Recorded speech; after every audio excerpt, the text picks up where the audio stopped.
जी चलिए next part देखते हैं क्या पूछा है। नेक्स्ट पार्ट आपको पूछा है that quadrilateral BEFC is a parallelogram. अब फिगर में देखिए आपको यहाँ पे दे रखा था that BC is parallel to EF, और अगर हमें BEFC एक पैरेललोग्राम करना है तो उसकी एक साइड BC और EF पैरेलल भी है और वो बराबर भी हैं, तो फिर से वही लग जाएगा क्योंकि BC is equal to EF है and BC is parallel to EF है, so quadrilateral BCEF is a parallelogram। ठीक है, थर्ड पार्ट भी देख लेते हैं। आपको थर्ड पार्ट बोला है that AD is parallel to CF and AD is equal to CF prove करना है। अब फिगर में अगर आप देखो ये रहा AD और ये रहा आपके पास, इसको प्रूव करना है बराबर। आपको पता है कि ABED और BEFC दोनों पैरेललोग्राम्स है। ठीक है, अब यहाँ पे देखो ABED आपको दिख रहा है एंड BEFC दोनों पैरेललोग्राम्स है। ठीक है, अगर सबसे पहले देखो ABED पैरेललोग्राम है तो मैं कह सकती हूँ कि जो AD है ये BE के पैरेलल ही होगी, और अगर मैं कहती हूँ BEFC एक पैरेललोग्राम है तो ये CF जो है वो BE के पैरेलल ही होगी।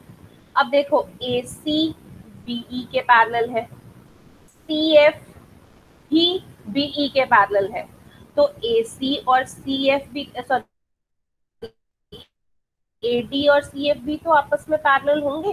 ठीक है, दोबारा से बता रही हूँ, AD BE के पैरेलल है क्योंकि हमारे पास ABED एक पैरेललोग्राम दे रखा है, और CF भी BE के पैरेलल है क्योंकि हमारे पास BEFC एक पैरेललोग्राम दे रखा है। तो दोनों से हम कह सकते हैं कि AD और CF भी आपस में पैरेलल है।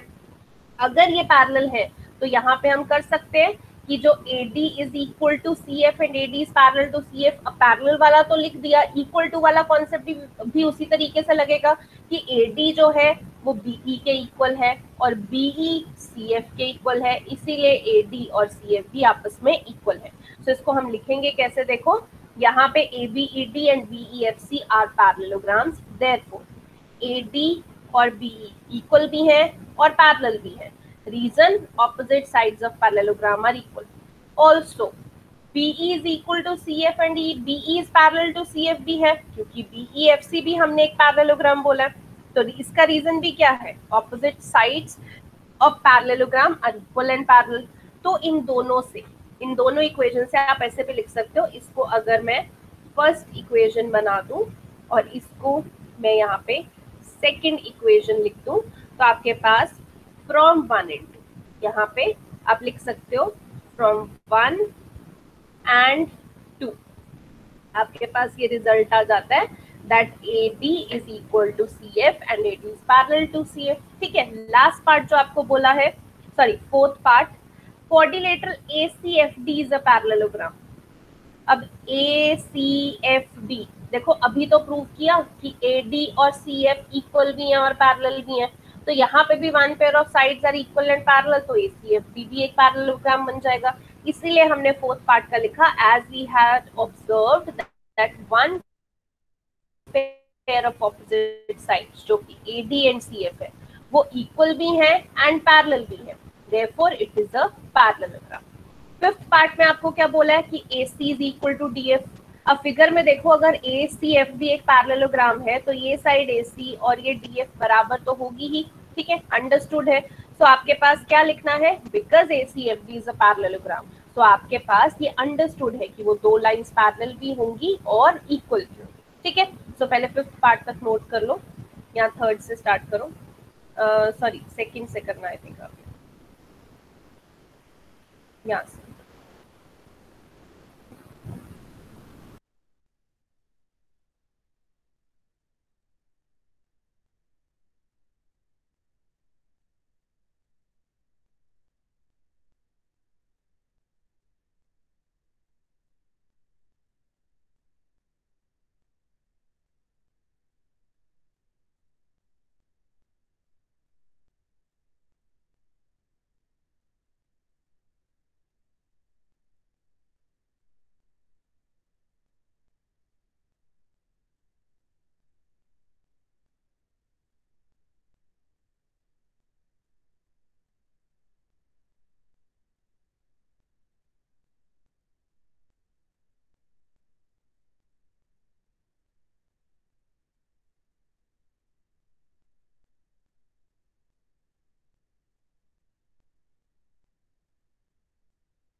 हाँ जी, लास्ट पार्ट देखते हैं इसका कैसे करेंगे।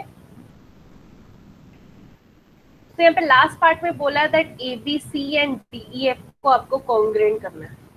तो यहाँ पे आपके पास ये रही ट्राइंगल ए बी सी और ये रही ट्राइंगल डी एफ। अगर इनको कॉन्ग्रुएंट करना है तो क्या हो सकता है? देखो यहाँ पे ए बी और डी पहले से इक्वल है, so first reason A B is equal to D E. Then इसका जो बी सी साइड है वो इसके ई एफ साइड के बराबर है, तो B C is equal to E F. Then इसकी जो ए सी साइड है वो डी एफ साइड के बराबर है, क्योंकि हमने ए सी एफ डी भी तो पैरेललोग्राम प्रूव किया था, तो उसकी ऑपोजिट साइड्स बराबर है।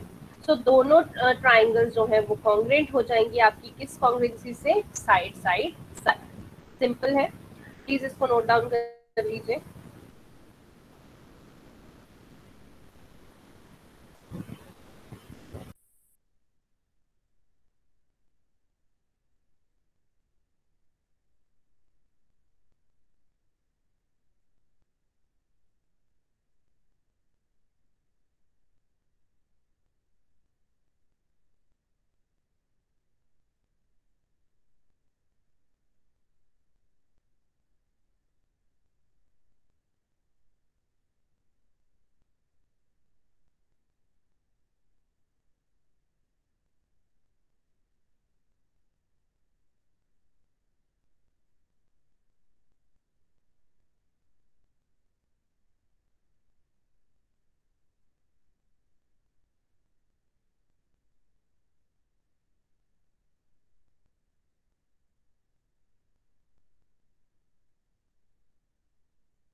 हाँ जी, क्वेश्चन नंबर 12 चेक करते हैं। Question number 12 says ABCD is a trapezium in which AB is parallel to CD and AD is equal to BC. अब यहाँ पे AD और BC आपको इक्वल दे रखे हैं एंड AB और DC आपको पैरेलल दे रखे हैं। ठीक है, ट्रेपेजियम में यही होता है, one pair of sides are parallel, so AB and BC आपको पैरेलल दे रखे हैं। ये इंपॉर्टेंट क्वेश्चन है। शो दैट फर्स्ट आपको बोला है angle A is equal to angle B।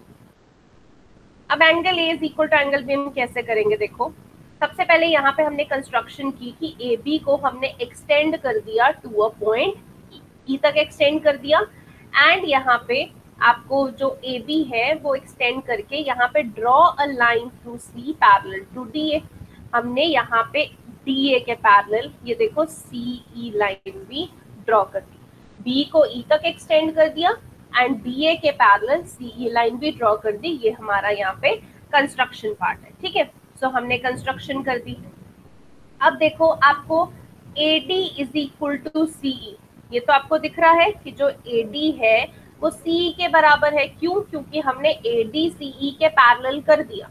तो यहाँ पे क्योंकि हमने पैरेलल कर दिया, we can say that AECD is a parallelogram. One pair of sides parallel भी होंगी तो आप उसको पैरेललोग्राम कह सकते हो, इसीलिए AD is equal to CE भी हम लिख सकते हैं because opposite sides of parallelogram are equal. ठीक है, अब एक चीज देखो, आपको क्वेश्चन में दिया हुआ था कि AD BC के बराबर है। ठीक है, और हमने यहाँ पे क्या किया कि AD CE के बराबर है। तो अब दोनों से अगर मैं यहीं पे लिख दूं आपको कि AD BC के बराबर है और जो AD है वो CE के भी बराबर है, या EC आप कुछ भी लिख लो इस चीज को, इसी के भी बराबर है। और ये रीजन कहाँ से आया? बाय कंस्ट्रक्शन आया। तो दोनों से देखो AD AD कैंसिल, BC और EC भी तो बराबर आ जाएंगे। सो गिवन था, और AD is equal to CE क्योंकि वो पैरेललोग्राम है तो हमने बनाया। सो देयर और दोनों से AD कैंसिल, BC और CE अगर इक्वल है तो BCE ट्राइंगल में BC के ऑपोजिट कौन सा एंगल बन रहा है? ये और सीई के ऑपोजिट कौन सा एंगल बन रहा है, ये, तो ये दोनों एंगल्स भी बराबर होंगे। तो इसीलिए यहाँ पे एंगल्स जो हैं बीसी के ऑपोजिट और सीई के ऑपोजिट ये भी दोनों बराबर आ गए। ओके, अब नेक्स्ट आपने क्या करना है, हमने ये एंगल्स दोनों बराबर कर दिए, फिलहाल भी क्या किया कि ये वाला एंगल और ये वाला एंगल बराबर है। नाउ नेक्स्ट, क्योंकि AD और CE पैरेलल थे, तो पैरेलल लाइंस के बीच में जो एंगल आते हैं दोनों का सम 180 होता है, हमें पता है, को इंटीरियर एंगल्स होते हैं। तो अगर मेरी AD लाइन और CE लाइन पैरेलल है तो इनके बीच में एक एंगल ये आ रहा है और एक एंगल ये आ रहा है CEB। तो angle A plus angle CEB दोनों का सम कितना होगा, 180 डिग्री। ठीक है, अब यहाँ पे एंगल A तो एज इट इज लिख दिया, सीईबी की जगह सीबी लिखा, क्यों, क्योंकि देखो सीईबी ये वाला एंगल है और सीबीई ये वाला, ये दोनों तो अभी हमने बराबर किए ना, यहाँ पे इससे देखो दोनों अभी बराबर किए थे हमने। सो यहाँ पे सीईबी की जगह क्या लिख दिया, CB is equal to 180 degree. Okay, तो यहाँ पे आपके पास ये एक इक्वेशन बन गई जिसको आप 1 मान लो। नेक्स्ट इक्वेशन, ये एंगल बी है और सॉरी ये एंगल बी है इधर और ये वाला एंगल आपके पास सी बी है। ये जो बी और सी बी ये बिल्कुल साथ साथ में एंगल्स आ रहे हैं। जो साथ साथ के एंगल्स होते हैं उनको क्या बोलते हो आप, लीनियर पेयर बोलते हो, उनका सम भी 180 होता है। तो इसीलिए नेक्स्ट इक्वेशन हमने क्या बनाई, angle B plus angle C B E is equal to 180, because ये लीनियर पेयर है। अब आप इन दोनों इक्वेशंस को ऑब्जर्व करो, दोनों में देखो सीबीई है, ये मैं कैंसिल कर सकती हूँ, आपने करके नहीं दिखाना है, बता रही हूँ समझाने के लिए। सीबी कैंसिल, ये 180 कैंसिल, क्या बचा, angle A is equals to angle B. From equation 1 and 2 is equals to angle B, जो आपका फर्स्ट पार्ट है। ठीक है, अब सेकेंड पार्ट आपको क्या बोला यहाँ पे कि एंगल सी और एंगल डी भी बराबर करो, कैसे करते हैं वो भी देखो। फर्स्ट पार्ट से ये आ गया एंगल ए एंगल बी बराबर, अब सी और डी करना है। तो देखो हमें पता है कि ये जो ए बी है ये सी डी के पैरेलल है, तो इन पैरेलल लाइंस के angle A plus angle D, ये भी तो एंगल्स को इंटीरियर होंगे, तो angle A plus angle D दोनों का सम 180, क्योंकि एंगल वर्सल लिख लो या फिर को इंटीरियर एंगल्स लिख लो, एक ही बात है। ठीक है, ऑल्सो तो इधर के एंगल्स भी तो बराबर होंगे, angle B plus angle C इन दोनों का सम भी 180 बन रहा होगा, बिकॉज ये भी को इंटीरियर एंगल्स है। ठीक है, अब आप इस इक्वेशन को अगर आप 3 मान लेते हो और इस इक्वेशन को आप 4 मान लेते हो, तो यहाँ पे फ्रॉम 3 and 4 आप एक चीज ऑब्जर्व कर सकते हो कि थर्ड इक्वेशन की राइट हैंड साइड भी 180, फोर्थ इक्वेशन की राइट हैंड साइड भी 180, यानी दोनों की राइट हैंड साइड बराबर है, तो दोनों की लेफ्ट भी बराबर होगी, यानी a plus D is equal to C plus B भी होगा। और अभी हमने किया है कि a is equal to B prove कर दिया, तो यानी कि ये एंगल a और एंगल b ये तो कैंसिल हो गए क्योंकि ये बराबर थे। फिर से बोल रही हूँ कैंसिल मत करना, ये समझाने के लिए बोल रही हूँ। तो angle D is equal to angle C आ गया, ये दोनों ही बराबर बचे, तो इसीलिए हमने सेकेंड पार्ट भी प्रूव कर दिया that angle D is equal to angle C. आपको क्वेश्चन में सी बोला था तो हमने उस फॉर्म में लिख दिया। ओके, इसको नोट डाउन करो प्लीज।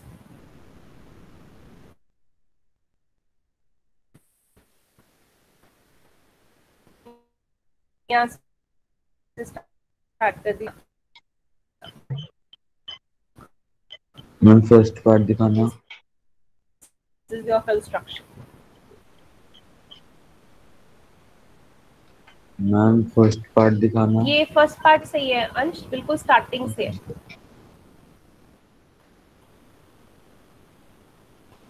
कहाँ से स्टार्ट हो रहा है ये फर्स्ट पार्ट, मैम शो नहीं ये हो रहा आपके था पास, मुझे, पता नहीं। ओके अब शो हो रहा है।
Excuse me, ma'am.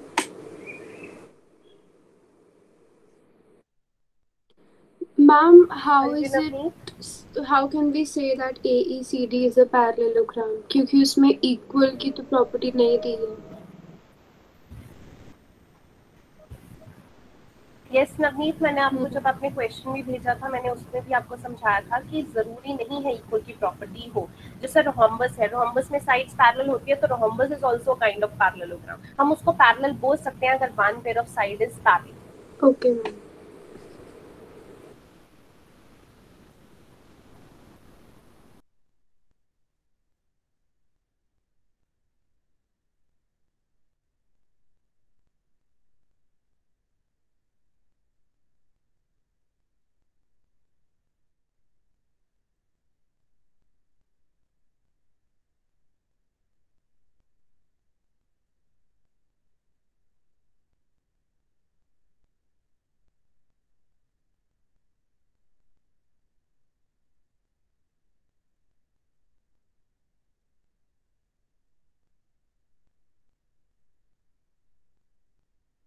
हाँ जी नवनीत, ऊपर करूँ?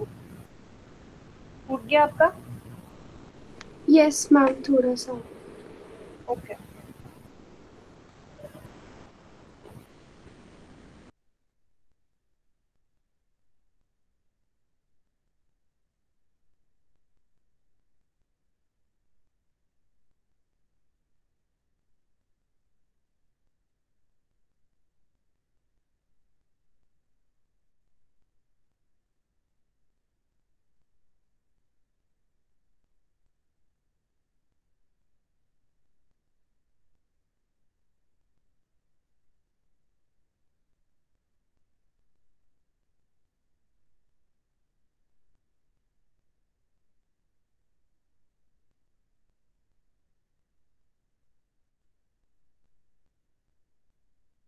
Done, ma'am.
ओके आगे करते हैं।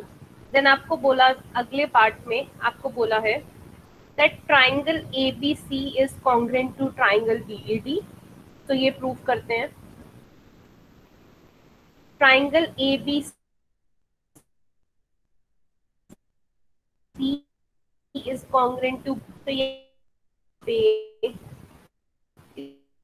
इसको हम इधर BD डायगोनल को ज्वाइन करते हैं। Okay, AC diagonal and BD diagonal हमने ज्वाइन कर दिया।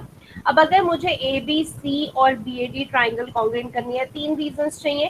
पहला रीजन देखो, AB is equal to BA common side, हमें दिख रहा है कि दोनों में ये वाली साइड कॉमन आ रही है, AB so AB is equal to AB common side. Then second reason is BC is equal to AD, हमें ये हम पहले ही प्रूव कर चुके हैं कि BC is equal to AD है। So this is proved above, BC is equal to AD and angle B is equals to angle A। हम देख सकते हैं कि ABC ट्राइंगल में जो एंगल B है और BAB ट्राइंगल में जो एंगल A है, ये दोनों बराबर हैं, हम इन्हें प्रूव कर चुके हैं। सो प्रूव्ड अबव। देन तीनों से आपकी जो ये ट्राइंगल्स है वो कॉन्ग्रुएंट हो जाएंगी बाय साइड एंगल साइड। और इसी से आपका जो लास्ट पार्ट है जो आपको पूछा हुआ है यहाँ पे, diagonal AC should be equal to diagonal BD, तो ये भी इसी से ही आपके पास आ जाएगा। देखो आप ABC ट्राइंगल लोगे तो उसमें AC साइड आती है, अब BAD ट्राइंगल लोगे तो उसमें BD साइड आती है, तो AC और BD आपके वैसे ही बराबर आ जाएंगे CT से। तो क्योंकि ये ट्राइंगल कॉन्ग्रुएंट हो चुकी हैं तो AC is equal to BD by CT। Please note it down, यहाँ से कीजिए थर्ड पार्ट से।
हाँ जी, चलिए इसी के साथ आपकी एक्सरसाइज 8.1 खत्म होती है। अब 8.2 करने के लिए आपको एक थ्योरम आनी चाहिए जिसको बोलते हैं मिड पॉइंट थ्योरम। अब वो मिड पॉइंट थ्योरम मैं आपको पहले समझा देती हूँ, उसका प्रूफ हम कर लेते हैं बिकॉज एग्जाम्स में उसका प्रूफ आ ही जाता है, इस चैप्टर में काफी इंपॉर्टेंट है। तो मिड पॉइंट थ्योरम, सबसे पहले ये मिड पॉइंट थ्योरम क्या स्टेट करती है पहले हम वो देख लेते हैं। So midpoint theorem states that the line segment joining the midpoints of two sides of the triangle, दो साइड के midpoint को जो line segment join करती है। अब यहाँ पे फिगर में आप देखिए तो आपको एक ट्राइंगल दिख रही है ABC, उसकी दो साइड्स AB एंड AC, उनके जो मिड पॉइंट है, AB का मिड पॉइंट क्या है आपके पास D, ओके। ऐसे ही AC का मिड पॉइंट आपके पास क्या है E। तो ये D एंड E जो मिड पॉइंट्स है और इनको ज्वाइन करके जो लाइन सेगमेंट बन रही है, यानी ये जो DE लाइन सेगमेंट बन रही है, it is parallel to the third side. A B C triangle में दो साइड्स तो हमने ले ली, ए बी एंड ए सी, जिनके मिड पॉइंट थे। थर्ड साइड कौन सी बची? B C. तो ये जो डीई लाइन सेगमेंट है ये बी सी लाइन सेगमेंट के पैरेलल भी है and is half of it, यानी कि डीई बी सी का हाफ भी है, ये आपको प्रूव करना है। Okay, this is what your mid point theorem states कि आपके पास डीई लाइन सेगमेंट है जहां पे डीई बीसी के पैरेलल भी है और डीई बीसी का हाफ भी है। तो गिवन आपको क्या दे रखा है कि एबीसी एक ट्राइंगल है जिसमें D and E mid points है, कौन सी साइड के? A B and A C respectively. Okay, to prove करना है कि डीई बीसी के पैरेलल भी है और डीई हाफ ऑफ बीसी भी है। अब कंस्ट्रक्शन में हमने क्या किया, हमने ये जो डीई लाइन है इसको एक्सटेंड कर दिया, कहाँ तक? ये एफ पॉइंट तक एक्सटेंड कर दिया, और इस तरीके से एक्सटेंड किया है कि जो ये ई एफ है और जो ये डीई है ये आपस में इक्वल रहे। So E F is equal to DE रहे, ये हमने कंस्ट्रक्शन किया। अब प्रूफ में देखिए क्या करेंगे। सबसे पहले आपके पास ए डी ई ट्राइंगल है, ये आप ट्राइंगल लेंगे। देन आपके पास सी ई एफ ट्राइंगल है, ठीक है, ये दो ट्राइंगल आपको दिख रही हैं, A D E and C E F, ये ट्राइंगल्स हमने लेनी है। इन दोनों को कॉन्ग्रुएंट करना है। अब कॉन्ग्रुएंसी के लिए तो तीन रीजंस चाहिए होते हैं। सो रीजंस क्या होंगे देखिए, एक तो एंगल 1 और एंगल 2 आपके पास इक्वल है क्योंकि वर्टिकली ऑपोजिट एंगल्स है, ठीक है। दूसरा आपके पास ये जो ए ई है और जो ये सी ई है ये आपके पास इक्वल होगा, क्यों? क्योंकि ई मिड पॉइंट था, ठीक है। तीसरा आपके पास ये जो डीई है और जो ये ई एफ है ये भी बराबर है क्योंकि हमने बाय कंस्ट्रक्शन इनको किया है। तो तीनों से ट्राइंगल्स कॉन्ग्रुएंट हो जाती हैं। सो वही हमने लिखा है, एक तो ए ई सी ई के बराबर है बिकॉज ई मिड पॉइंट है, एंगल 1 एंगल 2 है क्योंकि वर्टिकली ऑपोजिट एंगल है, DE is equal to E F है क्योंकि बाय कंस्ट्रक्शन है। तो दोनों ट्राइंगल साइड एंगल साइड से कॉन्ग्रुएंट हो जाती हैं। अब जब कॉन्ग्रुएंट होती हैं तो इससे दो चीजें हमने यहाँ पे एज अ रिजल्ट निकाली सीपीसीटी से।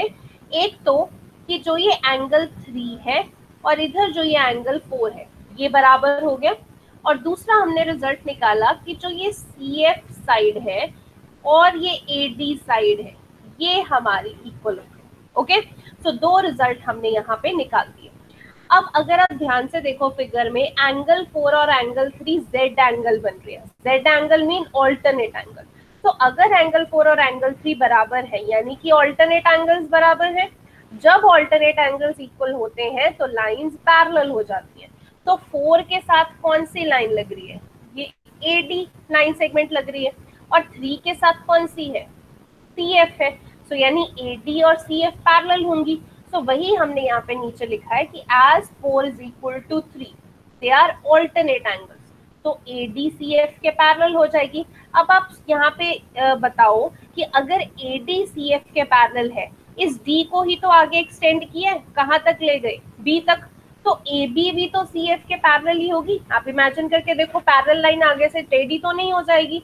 AD CF के पैरेलल है तो AB भी CF के पैरेलल होगी, इसीलिए हमने यहाँ पे रिजल्ट में लिखा है and AB is parallel to CF, ठीक है। अब एक और चीज यहाँ पे देखो, अगला रिजल्ट जो हमने निकाला है CF is equal to BD। अब CF is equal to BD कैसे आया? आपने अभी बोला कि CF और AD, ये हमने बाय जो CPCT से रिजल्ट निकाला that CF is equal to AD, और हमने बोला है कि जो आपके पास AB है वो भी CF के पैरेलल है, ठीक है। और आपके पास यहाँ पे नीचे ये जो D मिड पॉइंट दे रखा है, अगर मेरे पास AD और BD इक्वल है तो अगर AD CF के पैरेलल है या इक्वल है तो DB भी तो CF के इक्वल ही रहेगा क्योंकि AD और DB तो आपस में बराबर है। तो अगर AD CF के इक्वल है तो DB भी CF के इक्वल होगा। तो वही चीज यहाँ पे हमने लिखी है कि CF DB के इक्वल है, इक्वल है, ठीक है। अब यहाँ से हम क्या रिजल्ट निकाल सकते हैं? That DBCF is a parallelogram. बन गया पैरेललोग्राम। यहाँ पे देखो आपके पास DBCF एक पैरेललोग्राम बन रहा है ना, बिकॉज अभी हमने प्रूव किया CB और BD आपस में पैरेलल भी हैं और CF और BD आपस में पैरेलल भी हैं और CF और BD आपस में इक्वल भी हैं। तो हम कह सकते हैं कि जो बी सी एफ डी है वो एक पैरेललोग्राम है। तो इसीलिए हमने यहाँ पे रिजल्ट में B C F D is a parallelogram ये लिख दिया। अब क्योंकि ये पैरेललोग्राम बन चुका है, पैरेललोग्राम की प्रॉपर्टी क्या होती है कि इसकी साइड्स इक्वल भी होती हैं और पैरेलल भी होती है, ठीक है। तो यहाँ से हम लिख सकते हैं that D F is parallel to B C and D F is equal to B C. यहाँ पे देखें, अगर आपके पास बी सी एफ डी या डी बी सी एफ जो भी आप बोले, डी बी सी एफ अगर एक पैरेललोग्राम है तो D F is parallel to B C होगा और डी एफ और बी सी इक्वल भी होंगे, तो वही हमने वहां पे लिखा है। अब एक चीज देखिए, हमें प्रूफ क्या करना था, हमें प्रूफ करना था that D E is parallel to B C. हमने बोला ये डी से लेके एफ तक लाइन सेगमेंट बीसी के पैरेलल है, तो डी से लेके ई तक भी तो पैरेलल ही होगी। अगर उसका मैं हाफ भी लेती हूँ तो वो भी तो पैरेलल ही होगा। तो D E parallel to BC तो यहीं से प्रूफ हो गया। अब आपको हाफ भी प्रूफ करना था कि D E half of BC है, तो वो देखो कैसे करते हैं। यहाँ पे D F parallel to BC था, इसीलिए हमने लिख दिया that D E is also parallel to BC. अब डी एफ जो था वो बीसी के इक्वल भी था। अब यहाँ पे मैंने डी एफ की जगह क्या लिख दिया, ट्वाइस ऑफ डी लिख सकते हैं। फिगर में देखो, जो डी एफ है ये मिड पॉइंट की तरह एक्ट कर रहा ना, डीई और ई एफ बराबर है, तो डी एफ को मैं क्या लिख सकती हूँ, अगर मैं डीई को ट्वाइस कर दूं तो वो डी एफ ही तो बनने वाला है। इसीलिए मैंने यहाँ पे डी एफ की जगह ट्वाइस ऑफ डीई लिखा is equal to B C. ये टू राइट साइड पे जाएगा तो 1/2 बन जाएगा, तो D is equal to half of B C. तो आपको जो प्रूव करना था कि दो लाइंस पैरेलल भी हैं एंड जो डीई है वो हाफ ऑफ बीसी भी है, दोनों आपके यहाँ पे प्रूफ हो। तो ये आपका थ्योरम का प्रूफ था। इसे प्लीज नोट डाउन कर लीजिए, पूरी स्टेटमेंट भी नोट डाउन करना, फिगर भी अच्छे से बनाना। Excuse me ma'am. हाँ जी बोलिए। मैम मेरी स्कूल टीचर ने कहा था कि ये थ्योरम हमें प्रूफ करने को नहीं आएगा, हमने सिर्फ इसे प्रैक्टिकल में ड्रॉ करना था कि सीबीएसई ने इसे कट कर दिया इसका प्रूफ। मैथमेटिकली हमें प्रूफ नहीं करना है इसे। ओके, वैसे तो मैंने अभी रिसेंटली चेक किया था, क्वाड्रिलेटरल चैप्टर में से कुछ भी कट नहीं हुआ है क्योंकि दूसरा चैप्टर पूरा कट हो गया था एरिया, तो okay.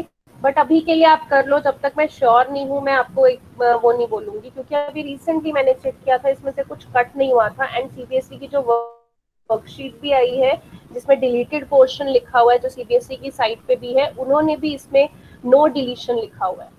So I won't say कि ये कट हुआ है, बट फिर भी आप कह रहे हो, मैं एक बार चेक कर लूंगी, ठीक है। अभी के लिए आप नोट डाउन कर लो इसको। ओके।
think मैंने सीबीएसई की साइट का सबको स्क्रीनशॉट खींच के भेजा है, एक बार वो चेक कर लेना और एक बार अपने टीचर से भी कंफर्म कर लेना। उसमें उन्होंने दिया हुआ है कि नो डिलीशन, ठीक है।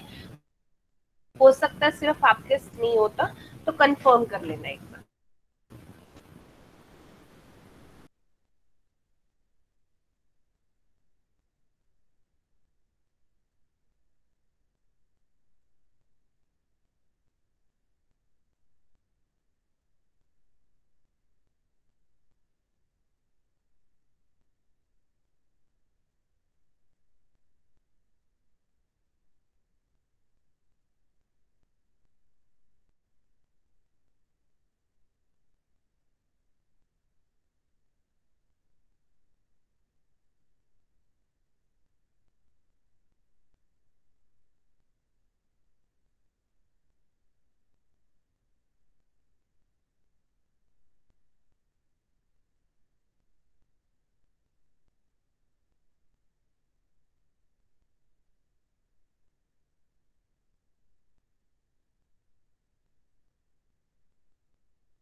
मैम थोड़ा ऊपर करना।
हाँ जी, चलिए इसी के बेस पे हम एक्सरसाइज का फर्स्ट क्वेश्चन करते हैं 8.2 का। तो 8.2 का फर्स्ट क्वेश्चन आपको दिया हुआ है, ABCD is a quadrilateral in which PQRS are the midpoints. PQRS midpoints है एंड आपको दिया है that AC is a diagonal. AC diagonal है एंड आपको प्रूव करना है that SR is parallel to AC and SR is half of AC. अब आप यहाँ पे देखिए ध्यान से, अगर SR parallel to AC and SR half of AC बोला है, तो जो ये S पॉइंट है और R पॉइंट है, ये दोनों आपको मिड पॉइंट दे रखे हैं। ADC ट्राइंगल देखो, सिर्फ ये आधी ट्राइंगल देखूं एडीसी, तो उसमें 2 मिड पॉइंट्स ऑलरेडी हैं, यानी 2 साइड के मिड पॉइंट्स हैं।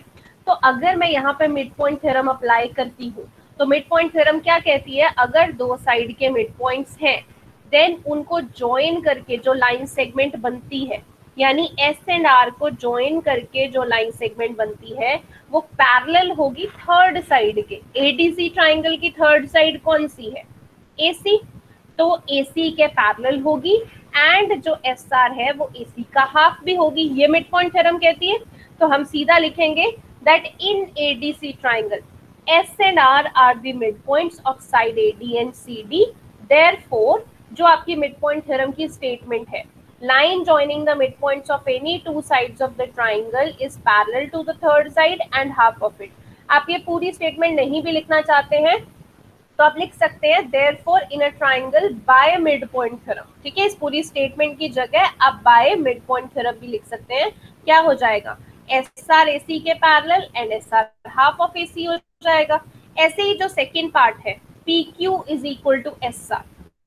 अब देखो पी क्यू और एस आर करना है तो मैं दूसरी ट्राइंगल भी ले रही हूँ, ए बी सी दूसरी ट्राइंगल भी ले रही हूँ। अब इस ट्राइंगल में पी एंड क्यू ये दोनों पॉइंट्स भी तो मिड पॉइंट है।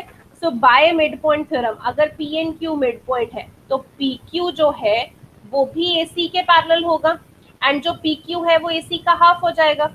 सो वही लिखा in triangle ABC P and Q mid points है triangle A B and A C के।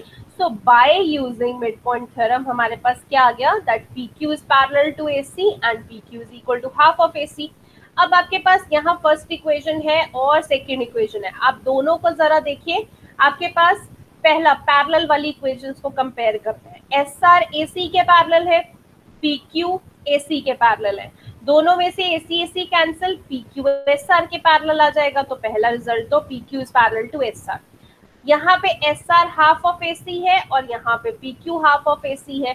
तो half half A C cancel हो गया, P Q is equal to S R आ गया। तो ये हमारा ये रिजल्ट आ गया। सो थर्ड इक्वेशन ये बन गई फ्रॉम 1 एंड 2। और आपको जो बोला हुआ था सेकेंड पार्ट में P Q is equal to S R वो प्रूव हो गया। अब आपको बोला है P Q R S is a parallelogram. अब आप देख सकते हो अगर ये पी क्यू जो है वो एस आर के बराबर है, यहाँ पे हमने प्रूव किया ना that P Q is equal to S R, और पैरेलल भी प्रूव कर दिया। सो अगर ये पैरेलल भी है और इक्वल भी है तो हम कह सकते हैं one pair of sides of quadrilateral is parallel and equal, therefore जो हमारा पी क्यू आर एस है that is a parallelogram. Okay, so mid point theorem की ऐसे इम्प्लीमेंटेशन होगी। नोट डाउन कर लो इसे।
हाँ, 1 मिनट ऊपर करना।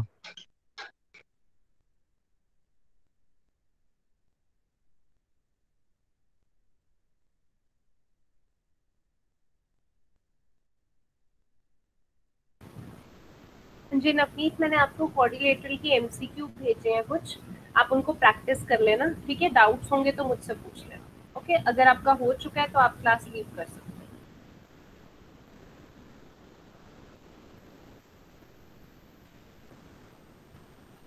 एक्सक्यूज मी मैम, जी आपने थर्ड इक्वेशन के बाद उसे रिपीट लिखा है तो वो भी लिखना है।